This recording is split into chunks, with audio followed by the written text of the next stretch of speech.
so rough. Hey guys, welcome back to my channel. If you're new here, welcome. My name is Amanda and today I'm going to be doing my 33 through 35 week pregnancy update. I'm currently 35 weeks and 3 days, so I am a couple of days behind on this video. By the time you guys see it, I'll almost be 36 weeks, but I wanted to go ahead and get this up for you guys so that we can at least have some sort of update. Honestly, pregnancy is kicking my butt here recently, so I'm just trying to get through each day, which turns into each week, until she's here, because my body is just very much over it. I'm physically over it. Mentally, I'm just ready to have her here. So I'm just starting to get really overwhelmed with my emotions, and I'm just irritated with my body for, you know, it taking this pregnancy so rough. But without further ado, let's go ahead and talk about everything that I've experienced in week 33 and 34 and a little bit of 35. Okay, so first off, I want to talk about my doctor's appointment. So I've had 2 doctor's appointments, I believe, since my last video. If not, I'm gonna touch base on the last 2. So the last one, like the second to last one, baby was measuring around 4 pounds, 12 ounces, and she was measuring bigger. She was in like the 40th percentile, which is amazing considering she was in the 20th percentile. Everything looked fine then, and then we went to our 35-week appointment, which I had on Thursday. Today is Monday, and she was actually measuring a week behind at this point. So we don't know exactly her percentage because we didn't do an actual growth scan. We just went off of the size of my belly, or my uterus, should I say, and that was measuring about a week behind. I was measuring right at 34, like it was like to tug and pull to get to 34. And I was almost 35 weeks. I was 34 weeks and 6 days. So I was almost 35 weeks pregnant. So she was still measuring fine. You know, she's always been a smaller baby, so she wasn't too worried about me being a week behind. And honestly, as long as she's not worried, I'm not worried. But next ultrasound, or the next appointment, which is is not this Thursday, but the next Thursday is the next Thursday, we are doing a complete growth scan again, as well as my first cervical check, and we're also doing the Group B strep test, I believe. So all that is coming to my next appointment. She did say it was going to be a pretty lengthy appointment, but you know, we'll see how I mean by lengthy, because my appointments usually are relatively quick. It's like usually just in and out, really simple, really easy, unless I have an ultrasound. But even if I have an ultrasound, it's usually very in and out, very easy and smooth. But moving on to symptoms or things I've noticed about my body. So the first thing is a skin tag. I've had a skin tag in like my thigh almost my entire pregnancy, and I irritated it about 2 weeks ago, and I started to put a little bit of that like drying stuff on that you could buy from the store, and it eventually fell off. But the skin tag, I've never had a skin tag again before prior to being pregnant, so I'm assuming the skin tag definitely was a result from being pregnant. And if not, I don't know where it came from because I've never had one before, but it is now gone. I use that stuff to dry it up and make it fall off, but that's kind of gross. But yeah, I did have a skin tag. Another thing that I've been experiencing a lot is rib and back pain, mostly back pain. It is unbearable at some points. I just feel like it hurts all the time, no matter where I'm sitting, standing, on a ball, on the couch, laying in bed, standing, squatting, sitting. No matter what I'm doing, I can't get relief from my back, it feels like. And I've always had a pretty weak back. Even when I worked out, I've always had a really weak back. It's just something that I've always struggled with. It's just been one of my weaker spots in my body, honestly. So I don't know if that's a result from that, but it has been excruciating. But she is dropping now. So I've had a little bit of back pain relief, but for about a week there, it was like unbearable. I couldn't even sleep. I couldn't sit on the couch. I couldn't do anything, but it has eased up a little bit now that baby is starting to drop, which is another thing I want to talk about. So I have noticed my belly starting to drop just a little bit, not super drastic. I'll insert like a picture I have right here for you guys to see if you're not following me on Instagram.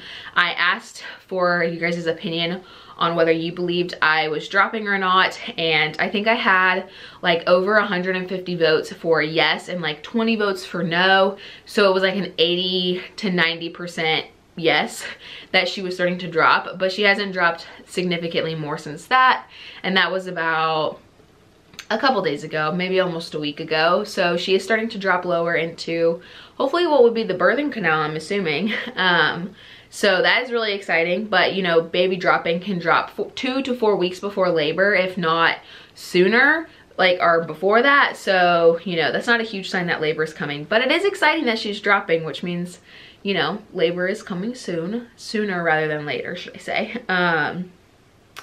The next thing that I've been experiencing the past couple days is nausea, so much nausea. And if you don't remember, in the beginning of my pregnancy, I was so sick. I couldn't even get out of bed days for my first trimester, for days. I just remember the only reason I got out of bed was to pee, to shower, and to throw up. So whenever I started feeling nausea again, I got really scared. But my doctor said it's actually a sign that your body is preparing for labor. It's one of the many symptoms that many women experience in like that pre-labor stage. So I'm gonna take it as a good sign. I don't think I'm gonna make it to 40 weeks. The reason, I have a couple different reasons. I think that I will be able to go into labor on my own probably around 38 weeks, if not 39 weeks.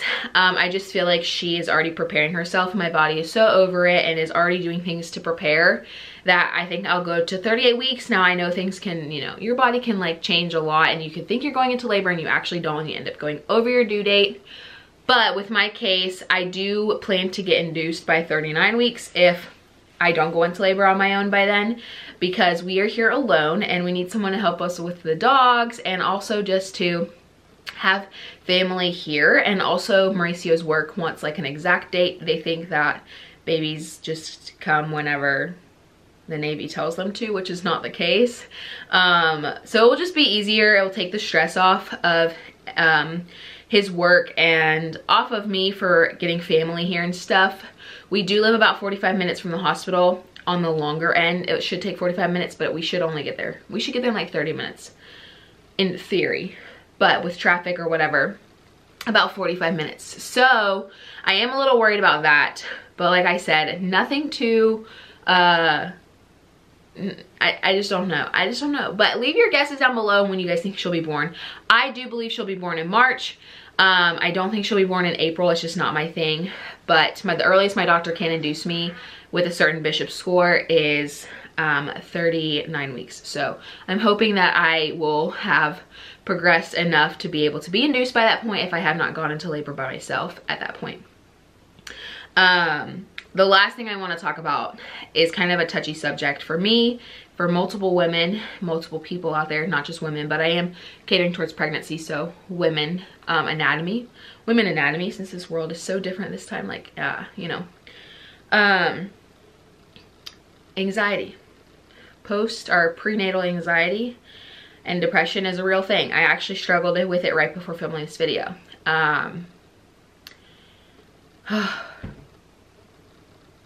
I've already talked about it on one of my videos. I will leave it right here for you guys if you want to watch that. That's when I kind of came out and said that I was struggling with it. But here recently it's starting to come back again. The medication that I have for it is you take it as you need it. It's not, you don't take it daily, it's take it as you feel you need it. That's what my doctor feels is the safest for pregnancy and for my situation personally, because I don't want to be medicated. So if I was to go onto a daily medication, I'd probably have to continue it after being pregnant, and I don't want to have to do that. And I've heard weaning yourself off of antidepressants, anti-anxiety medications, any medication that you take on a daily basis can be really hard, and I don't want to do that. So the one I'm taking is for when you just feel like you need it. But I've struggled a lot with it here recently.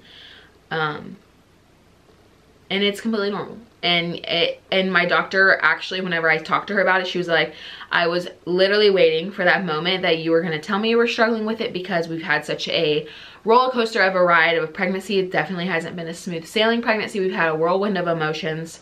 We've had a lot to deal with. It's been really hard on my body, me mentally, on my family, Mauricio. It's just been really hard on everybody. So she was like, I was waiting for that moment where you came and talked to me about how you're feeling emotionally. So I did open up to her about it, and I am on a medication to kind of help deal with those emotions. I'm saying a lot because I hate talking about this. Like, it's just super vulnerable to talk about, and a lot of people judge other women for doing it or dealing with it, or not, just people in general. Like, if you feel like you come out and you say you have anxiety, people are like, oh, you don't have that, you're just being dramatic, or whatever the case scenario is. And that's not the case scenario. Like, it is a true thing. This morning has been really rough for me personally, where I didn't want to film, but I knew I needed to film.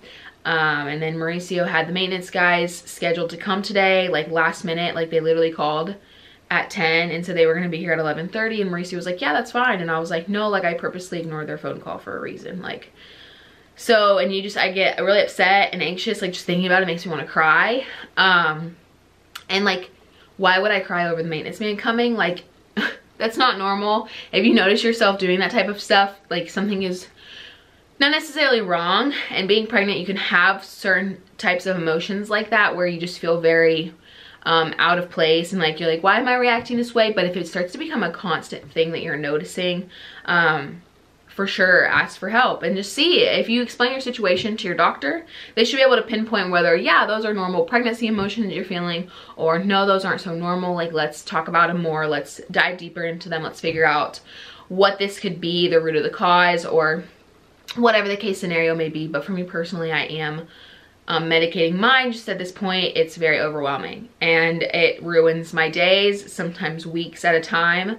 So yeah, if you are dealing with anxiety, even if you're not pregnant, or if you are pregnant, or if you are postpartum, don't be afraid to talk to someone about it, because it's so important. The last thing I want to talk about here recently has been insomnia. So pregnancy insomnia is really bad. I explained this on my vlog a little bit, that Mauricio has been snoring a lot lately.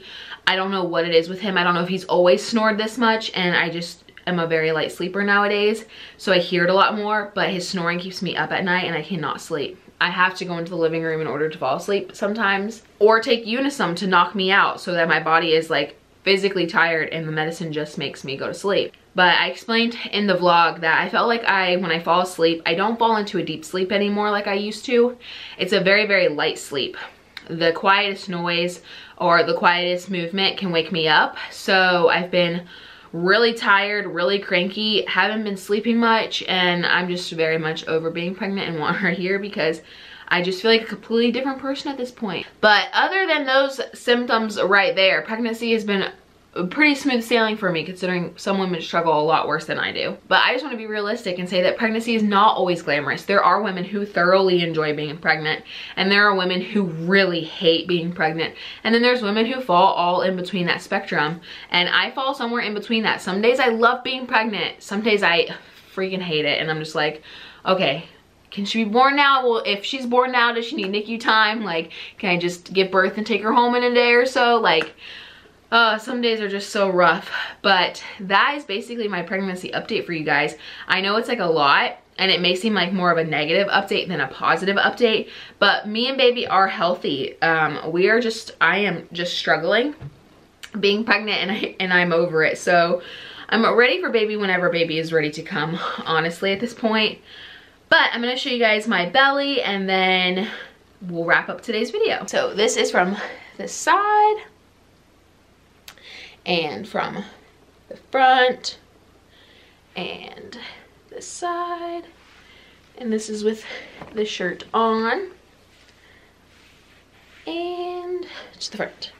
All right, so that is the end of today's pregnancy update. I hope you guys enjoyed, and leave your estimates when you think she's gonna be born down below, and maybe we'll do something fun with it in the end. I don't know, but just leave your guesses down below for fun for right now. But I will see you guys in our next video. Bye, guys.